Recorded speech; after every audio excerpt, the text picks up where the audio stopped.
My name is Loren. I'm 24. I'm from Utah in the United States. And my favorite thing about myself is probably that I'm like insane enough to not give up on my dreams. Okay. So what's your story, Loren? Oh, that's difficult. Which story? You can start from anywhere, like your childhood. I was born and raised in the Mormon Church for my whole life. I was very, very religious. But at the same time, I had a lot of really big dreams. From the time I was very young, I always wanted to be a singer, like a musician, and sing on stages. And I wanted to be a writer, and I wanted to be a professional rock climber, and I wanted to be a professional parkour athlete. And I put a lot of time into all of those things. But I think maybe because of the Mormon upbringing, I always had this thought in the back of my head that I can't put everything that I want to into what I love because I need to devote my time to the Mormon Church or to God or something like this. And I know that that's an unfair thing for me to put onto the Mormon Church. I think a lot of it is obviously what I thought in my head from my upbringing, but for whatever reason, I did kind of think that way. I always thought that I couldn't truly do what I loved because I had to dedicate my life to this church that I was a part of. So it made me give up on a lot of things that I really wanted to do when I was younger. Anyway, when I was 19, I ended up leaving the Mormon Church. I just realized that I didn't believe in it, and I realized that it was really harming me and my mental health, and it wasn't allowing me to be who I really wanted to be. Yeah, I mean, that's, I guess in short form, kind of the first half of my life. First half meaning until I was 19, because I feel like at that point I almost started a new life. When I was around like 14 or 15, me and my best friend, we discovered parkour, like on YouTube videos. Okay. And so we just started going around to like the playgrounds in our local neighborhood and just like jumping off of things and like just running around and pretending that we could do parkour. But one thing led to another, and we started to get really serious about parkour. And at this point I was maybe 15, and me and my friend, every single day after school, we were outside in the parks, in the grass, just training, learning how to do flips, learning how to jump across and off of buildings. And Off of buildings. Yeah. And I took it, I was super, super serious about it. It was my entire life. And eventually in our hometown in Utah, there was one professional team for parkour. And I had met all of those guys going to like local events for parkour and became friends with them. And I think I was 15. It was July 7th. And don't ask me how I remember this, but it was July 7th when I was 15, and I had just finished having a really good day training parkour with all those people on the professional team. And I really wanted to be on the professional team. And so I told myself, in 1 year from today, I'm going to get added to that team. They're going to add me in 1 year from today. I made that promise to myself. And then from that day, every single day, for sometimes 3 or more hours a day, I was just training parkour every single day.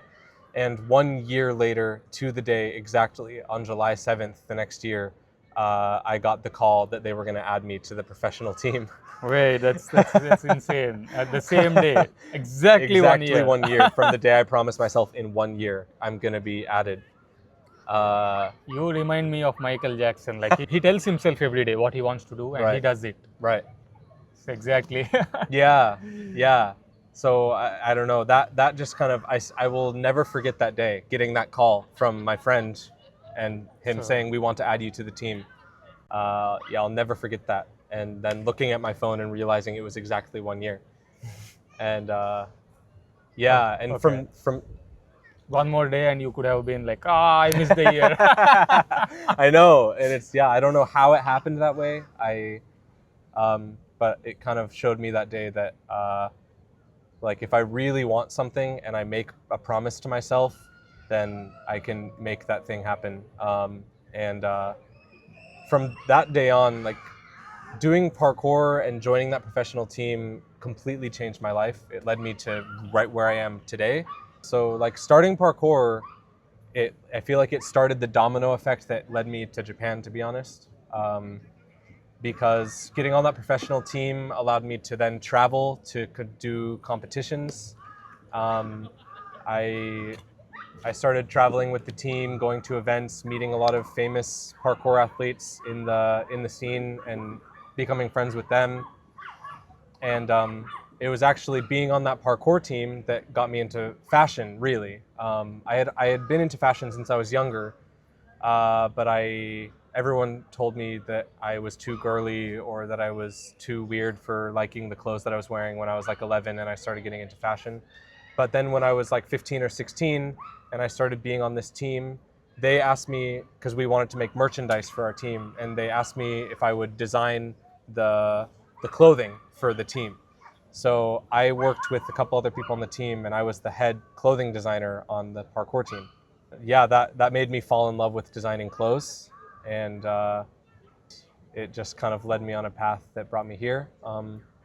I ended up, when I was 17, I was actually planning to drop out of high school to my like third year of high school, junior year, my second to last year of high school, um, and just do parkour because it was going really well. We started selling out of all of our clothes, and we started having big events, and we started actually making money off of it. But then when I was 17, I got pretty hurt. I like messed up my Achilles tendon pretty bad. So I had to quit, and I ended up going to my last year of high school, and yeah, so that was really tough at that time. But I just didn't know that it would like lead me to where I am now, I guess. I mean, I still like sometimes do a little bit just for fun. I'm not hurt anymore, but back then I of course I still wanted to do it, but I was just too hurt. And so I could no longer do it at a professional level, like doing competitions and all of this. And then the team started falling apart a little bit on its own, and so I just realized, oh, maybe this isn't my path. But it was really hard to accept back then because I thought it was going to be my life, you know. So around that time, I guess when I was a teenager, one of my friends introduced me to like Naruto and like Death Note, and so I started watching a little bit of anime, but I also just thought Japanese was a really interesting language. And so I started teaching myself Japanese when I was like 15, because there were no classes for it in my school or anything like that. So I just started teaching myself Japanese when I was 15. Uh, and then through parkour, I started learning of some of these Japanese parkour athletes, and then I also started seeing one of my favorite parkour athletes was this guy named Jason Paul, and I was super inspired by him. He was just this like nomad living out of a suitcase, traveling the world doing parkour, and he had filmed some videos of him doing parkour in Tokyo, and I just thought it was so cool. And so that combined with starting to watch, like I was watching Naruto at that time and super inspired by that. Like I would watch Naruto before I trained parkour to like hype me up to do like a new trick, you know? Okay. And then just learning Japanese on my own, and then seeing people like my idol at that time, Jason Paul, going to Tokyo and jumping around the city and seeing all the crazy weird stuff in Tokyo. I was just like, I thought it was so cool. And then at that time, I heard about this fashion school in Tokyo around that time called Bunka Fashion College when I was around 15 or 16. And me and my best friend were just talking about how crazy it would be to like be able to go there in the future. Anyway, like I kind of said earlier about growing up Mormon, I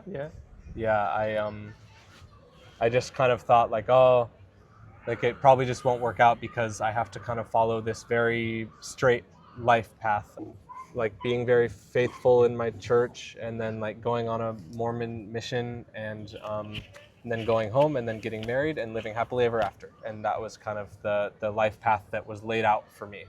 And so I just kind of thought, it's a nice dream, but I just didn't really take it too seriously.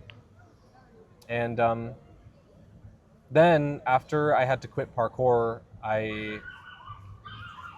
I finished high school. I actually didn't graduate because I was too much of a bad student, but I finished high school without graduating. What stuff did you do, Loren? Yeah. What did you do? I was too focused on parkour, so Ah. I let my grades get very bad. Okay. Yeah, and I thought I was gonna drop out anyway. So, okay. So then I turned 18 and I had to go on a Mormon mission for my church. And you don't get to choose where you go, but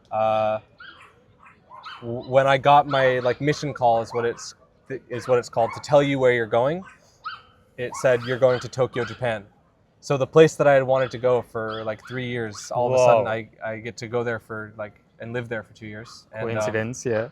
yeah, and of course, while I'm there, I have to be very strict in the rules of the church and only teach people about the teachings of the Mormon Church and all of this. But I thought this is such a cool opportunity. So when I was 18, I went to a specialized Japanese training program run by the Mormon Church, and then I went to Japan.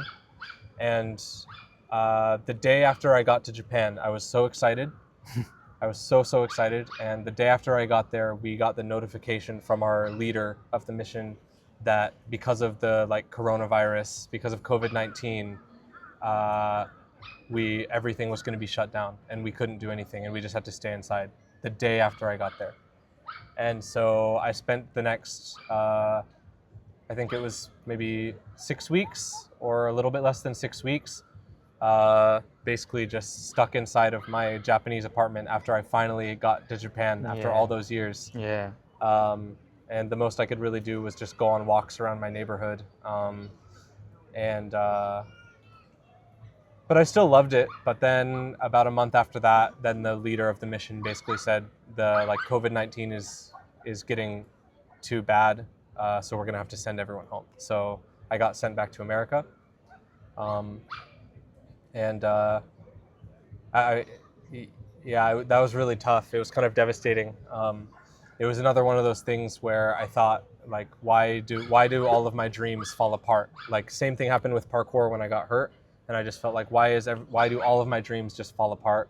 And then I finally go to Japan, and then I have to go back home, and I just think, why do all of my dreams fall apart? And then at that time, I started doing social media a little bit as a Mormon. I was kind of a Mormon influencer, which was very odd. And I ended up becoming friends with a pretty famous TEDx speaker, who had his own kind of thing going where he was going around the country speaking to kids in schools and telling them telling kids you should get off your phones and spend more time outside. And so I started getting the opportunity to speak with him, and then I started having a couple posts go viral on my Instagram at that time, talking about this kind of thing. And then all of a sudden I just find myself speaking on a stage in front of 3,000 people. I never imagined that I would be a public speaker, talking in front of 3,000 people on a stage and doing things like this, but it was a pretty crazy moment. But then this TEDx speaker who I had been working with, his name was Colin Kartner, truly an amazing person. I still consider him as one of the heroes in my life and one of my most important mentors in my life. He was, anyone who knew him or knew of him just knows that he was a light in the darkness in this world, but he ended up very suddenly passing away. And he was only, I think, 41 years old. And so it was, yet again, it sounds selfish when I think of it now, but again, at that time, of course I was devastated that he passed away, and it was so tough, but I just kept thinking, why do all of my dreams keep falling apart? For the third time, or fourth time, because when I was a kid, I used to do rock climbing, and then I had to stop that. It's a long story, but for the fourth time in my life, something that I dedicated so much time and effort and put so much of myself into, it felt like it just suddenly fell apart, and it felt like my life was just ruined, and it was so devastating to lose such a close friend and mentor like Colin. he really changed my life, and he believed in me when I didn't believe in myself. And I think after that, I kind of just shut down. I became really, really sick of doing social media or being in the spotlight or having to try to say something profound or make a difference in people's lives. I got very depressed. I felt like why am I doing this? If everything is just going to fall apart. And it was really tough after Colin died. It was not easy. For me, least of all, so many other people, like his family, it was just devastating. And at that point, I didn't know what I was doing with my life. So many of these things had fallen apart, so I just thought, well, maybe I just have to kind of give up on my dreams for now and try and do a normal job and just make some money. And all these dreams I had of doing all these big things, I guess it's just meaningless. So I ended up getting a job in sales. I moved down to Oklahoma to do this sales job. And while I was down there, I just got so depressed. It was a very dark time. I think mostly because I felt like I had given up on my dreams, and I didn't think it would affect me that much, giving up on my dreams, but it did. And it got to a point where I was like pretty suicidal. I was driving to work every day, and I was just thinking to like steer my car off of the freeway. It was not an easy time, and during that time, I started learning a lot more about this church that I was raised in, and a lot of the beliefs that I'd grown up believing, a lot of the things I'd grown up believing, and especially the church and political ideologies and all of these things. I started doing more research and learning more about these things and realizing that everything that I had thought was true up until that point in my life, I was 19, I suddenly realized I didn't believe it was true anymore. So it was just, everything just felt like it fell apart in Oklahoma. I just finally got to a point where I finished my day of work. It was 7 p.m. or so, and I just like parked my car on the side of the road and I just cried for like an hour.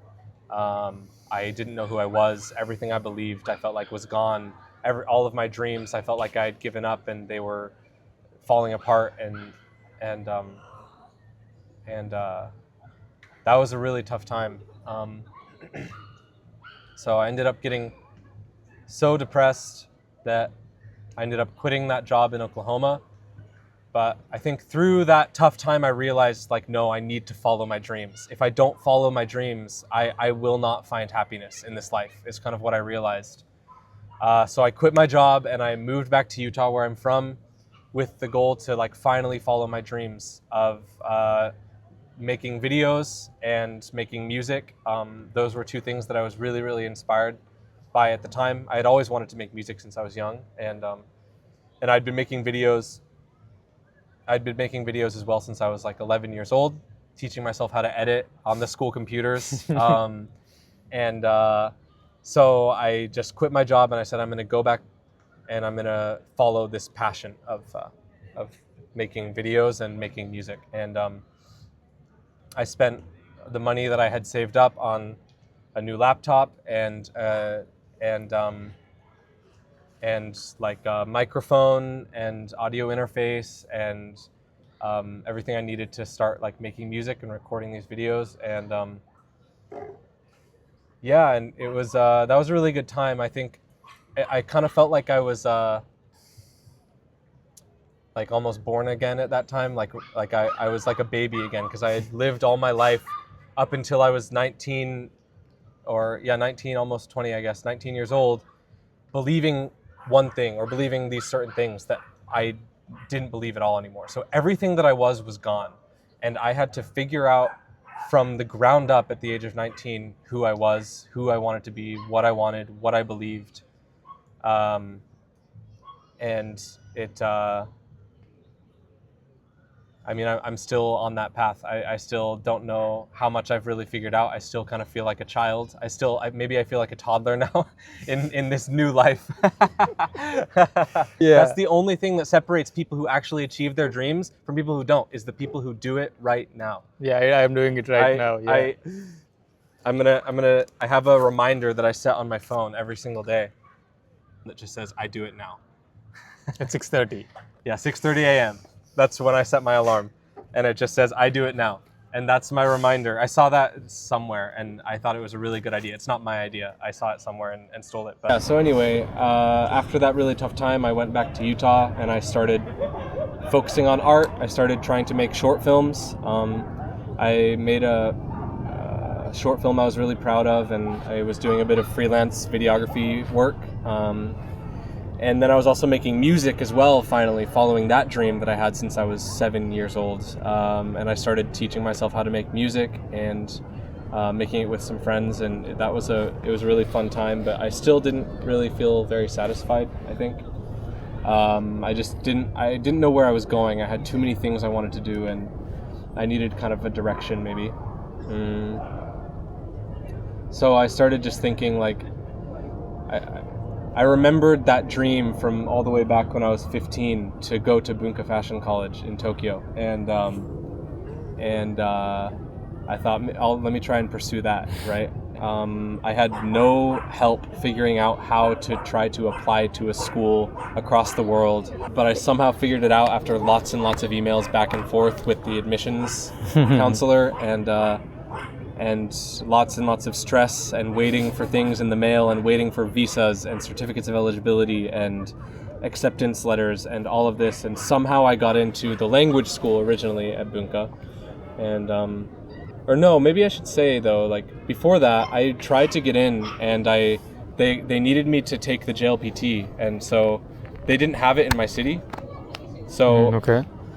I signed up for the one in Seattle, Washington, which I had to take a flight and book a hotel for and all of this. And then the morning of the JLPT, I was going out the door to get on my flight, and I got a notification that my flight got canceled. So then I was like, my dreams are falling apart again. Again. And so I had to wait another year or so, or I forget exactly how long, a year or a year and a half. But I just kind of kept that dream in my head. And I just kept following it, and somehow it worked out. And in 2023, I was finally able to make the move out here for school, and so that was a really, really happy moment for me. And so I went to like 6 months of language school, and then I tested out of the language school. It was like a 1.5 year course, but I tested out after 6 months, and then I joined the fashion school. I mean, it's just kind of gone from there. It's been, being in Japan, I have infinite things to say about the last 3 years living in Japan. I graduated from fashion school earlier this year, and I went to a master's program for the last few months. And I kind of realized a couple months ago that I wasn't really happy in school anymore. I wanted to pursue further dreams of building my brand and building my social media, and I felt like it was starting to go really well, but I just didn't have the time because I was going to school all day, every day, and even doing work after school and on Saturdays and Sundays, and it's really, really intense, fashion school in general, but especially in Japan. It's I have stayed up all night more times than I can ever count, and cried at school, and You cried at school? Yeah. Because it's intense, or because it's super intense, and I had a bit of a frustrating teacher last year. we all have been there. Yeah. And so anyway, I kind of decided the last couple months to drop out of my master's program that I've been in. Just a couple months after I started, that I kind of realized this isn't really where I'm supposed to be, and I want to start building my brand, and I want to start building my social media, because I feel like these things are going so well, and it's the perfect time to do it, and now I just don't have the time because I'm in school. And the school was really great. My teacher and classmates are all amazing, and the course was great, and I was learning a lot, but I just I think I had to realize that my dreams are bigger than one country, and my dreams are bigger than just one thing. And so this time, I don't know, I've been kind of feeling a little bit like a failure for it, just because that's what we do. We get in our heads, and especially I get in my head all the time just telling myself I'm a failure and I'm lazy and weak and stupid and whatever. I have terrible self-talk, but I felt really terrible about it for a little while, dropping out. But then I think I've come to the terms with, like, it's not a failure, and this time I'm actually the one choosing my own path. And after all of these over and over and over again in my life of putting everything, all of myself into something, dedicating my whole soul into something, and then feeling like it failed, feeling like it fell to pieces and burned to the ground, I think I finally feel hopeful that no matter what happens with that, I'm the master of my fate. I'm the captain of my soul, as Invictus says, and now this time I'm the one deciding my fate. And although it feels really tough because I will no longer have a student visa, and I'm going to have to leave Japan for a while after all the time I've spent building friends and community and a life here and learning the language, it's going to be tough for a while, but I'm excited for what the future holds, and I'm going to be back here as soon as possible. But yeah, it's been an amazing journey in Japan. It's like something that I've been thinking about a lot lately is like I never could have imagined that the hardest part about leaving Japan would be that I have so many friends that I can't possibly make time to say goodbye to all of them. I never could have imagined that. That's tough. I never could have, but it's kind of a good problem to have.